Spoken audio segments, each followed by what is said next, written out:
Hello dear viewers, আসসালামু আলাইকুম। আপনার নাম জানতে পারি? আমি আবির মাহমুদ আছি আপনাদের সাথে এবং আপনারা আছেন অনলাইন স্কুলে। আশা করছি আল্লাহর অশেষ রহমতে আপনারা সবাই অনেক ভালো আছেন। জাভাতে গত ক্লাসে আমরা দেখেছি অবজেক্টস অ্যারে বা অ্যারে অফ অবজেক্টস। ওকে, তো আজকের ক্লাসে আমরা দেখব কিভাবে অবজেক্ট পাস করতে হয়। আমরা জানি আমরা যখন কোনো মেথডকে কল করি তখন আমরা বিভিন্ন ভ্যারিয়েবল পাস করতে পারি অ্যাজ এ প্যারামিটার, ঠিক আছে? তো যদি আমরা অবজেক্ট পাস করতে চাই কোনো মেথডে, তাহলে আমরা সেটা কিভাবে করতে পারি সেটাই আজকে দেখব। আজ একটা বিরাট ফাটাফাটি হইব। তো চলুন শুরু করা যাক। আমি প্রজেক্ট নিয়ে রেখেছি অবজেক্ট পাসিং নামের এবং সেখানে একটা মেইন মেথড আপনারা দেখতে পাচ্ছেন। তো এখন আমি এখানে আরো দুইটা ক্লাস নিব। কিভাবে করব? নিউতে গিয়ে ক্লাস, আমি নাম দিলাম কার। আমি একটা কার ক্লাস নিলাম এবং আরেকটা ক্লাস নিলাম গ্যারাজ। ওকে, আচ্ছা, সো আমরা কি করব? বিভিন্ন কার গ্যারাজে পার্ক করব। এই ছাগল কি বলে জানি না বড় মালিক। তো চলুন এই কাজটা কিভাবে করে দেখা যাক। আমরা কার ক্লাসের মধ্যে এসে প্রথমে একটা ভ্যারিয়েবল নিচ্ছি স্ট্রিং নেম এবং কার ক্লাসের একটা কনস্ট্রাক্টর ডিক্লেয়ার করছি। তো এই কনস্ট্রাক্টরে কি হবে? আমরা মেইন মেথড থেকে একটা ভ্যালু পাস করব। তো ভ্যালু পাস করলে সেটাকে অবশ্যই রিসিভ করতে হবে। ধরুন আমি নেম দিয়ে রিসিভ করলাম।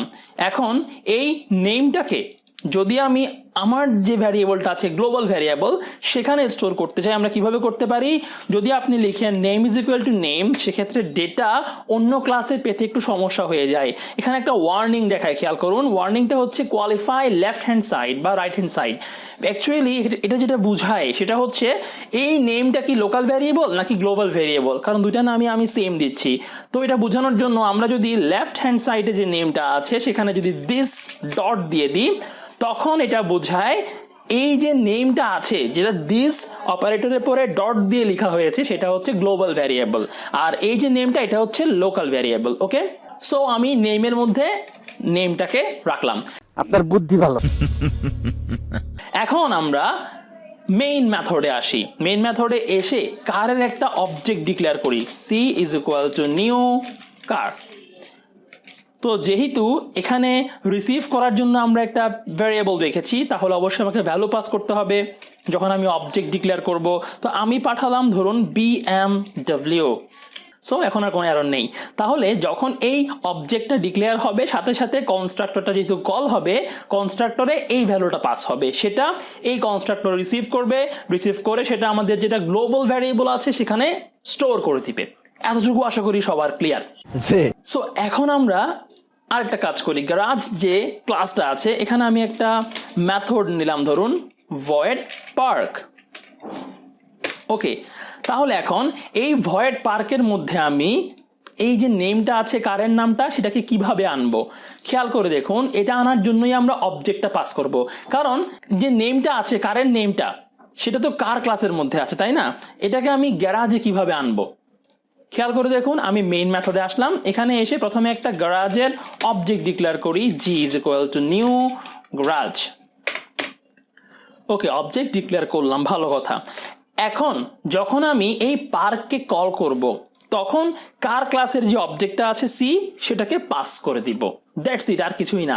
খেয়াল করে দেখুন, আমি যখন কল করব জি ডট পার্ক, এই পার্ককে যখন কল করব, কল করার সময় সিটাকে পাস করে দিব, কারণ আমার কার ক্লাসে থাকা যে নেমটা আছে এটাকে অ্যাক্সেস করতে হচ্ছে কোত্থেকে? এই গ্যারাজ ক্লাস থেকে। তাহলে যদি আমি কারের অবজেক্টটাকে পাস করে দিই তখন গ্যারাজ কি করবে? সেই অবজেক্টটাকে রিসিভ করবে এবং রিসিভ করে সেই অবজেক্টের সাহায্যে কারে থাকা যে নেমটা আছে সেটাকে অ্যাক্সেস করতে পারবে। খুবই সহজ। তো আমি সিটাকে পাস করে দিলাম। এখন গ্যারাজে আসি, এখানে এসে আমি রিসিভ করতে হবে ভ্যালুটাকে। তো রিসিভ কিভাবে করব? দেখুন, যখন আমি কোনো স্ট্রিং ভ্যালু পাঠাই সেটাকে রিসিভ করার জন্য অবশ্যই কি লাগে? স্ট্রিং ডেটা টাইপ লাগে এবং একটা ভ্যারিয়েবল লাগে। কিন্তু যখন আমি কোনো অবজেক্টকে পাঠাবো সেটাকে রিসিভ করার জন্য একটা কি লাগবে? অবজেক্ট লাগবে। সো অবজেক্ট মিনস সেটা কার ক্লাসের অবজেক্ট। তাহলে এখানে আসুন, এখানে এসে লিখলাম আমরা কার সি। That's it. তাহলে এখান থেকে যে সিটা আমরা পাঠাচ্ছি অবজেক্ট সেটা এই সি রিসিভ করবে, কিংবা আমি এখানে কারও লিখতে পারি, কোনো সমস্যা নাই। সিটা কে রিসিভ করবে? এই কার অবজেক্টটা রিসিভ করবে। এখন যদি আমি এখানে লিখি সিস আউট কন্ট্রোল স্পেস, তো system dot out dot println, এখানে লিখলাম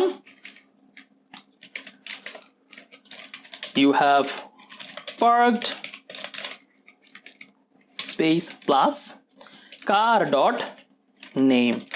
তাহলে দেখুন এই যে নেমটা কোন ক্লাসে আছে? কার ক্লাসের মধ্যে আছে। এটাকে আমি কিভাবে অ্যাক্সেস করলাম? কারের অবজেক্টের সাহায্যে। That's it. Genius, thank you so much. তো আমি অবজেক্ট ডট নেমটা অ্যাক্সেস করতে পারছি। যদি আমি প্রোগ্রামটা রান করি, খেয়াল করে দেখুন ইউ হ্যাভ পার্কড BMW। ওকে, তো চলুন আমি যদি আরেকটা অবজেক্ট নেই,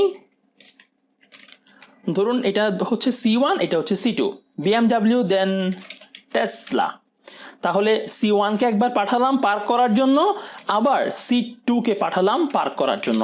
তাহলে যখন আমরা এই C1টা অবজেক্ট লেখার সময় BMWটা পাস করছি, সেটা এই কারে নেম হয়ে আসছে এবং সেটাকে নেমে স্টোর করছে। দেন আমি যখন কল করছি g.park C1 দিয়ে, তখন এই C1টা পাস হয়ে যাচ্ছে কোথায়? পার্ক মেথডে।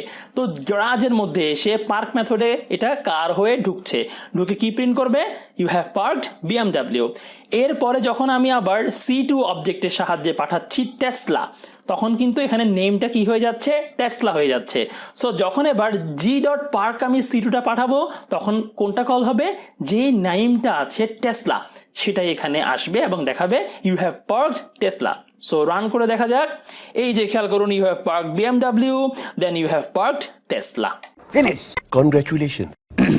ওকে, সো খুব সহজে আমরা অবজেক্টটা কিভাবে পাস করতে হয় সেটা শিখে ফেললাম। তো মনে রাখবেন, শুধু পাস করলে হবে না, ওকে রিসিভ করতে হবে। সো আমি যদি অবজেক্ট পাস করি, আমি সেই ক্লাসের নাম দিয়ে তাকে আরেকটা ভ্যারিয়েবলের সাহায্যে রিসিভ করতে হবে। এটাও একটা অবজেক্ট। ঠিক আছে, যে অবজেক্ট পাঠাবো সেই অবজেক্টটা কার রিসিভ করবে, দেন কার ডট দিয়ে আমরা ওই কার ক্লাসের মধ্যে যে মেম্বারগুলো আছে সেগুলোকে এখানে অ্যাক্সেস করতে পারবো। এটাই হচ্ছে অবজেক্ট পাসিং এর প্রসিডিউর। ওকে, তো আশা করছি বুঝতে পেরেছেন। যদি কোনো বুঝতে সমস্যা হয় আমাকে কমেন্টে জানাবেন, আমি ইনশাল্লাহ সলভ করে দিব। আর ভালো লাগলে ভিডিওটা অবশ্যই শেয়ার করবেন আপনার ফ্রেন্ডদের সাথে। আমার চ্যানেল নতুন হয়ে থাকলে সাবস্ক্রাইব করবেন। ঠিক আছে, আমি একটু ভেবে দেখি। বিদায় নিব আজকের জন্য। আপনার তো মনে হয় ভদ্র ঘরের পোলা, তাইলে কথা এত গন্ধ। ভালো থাকবেন সবাই। আসসালামু আলাইকুম।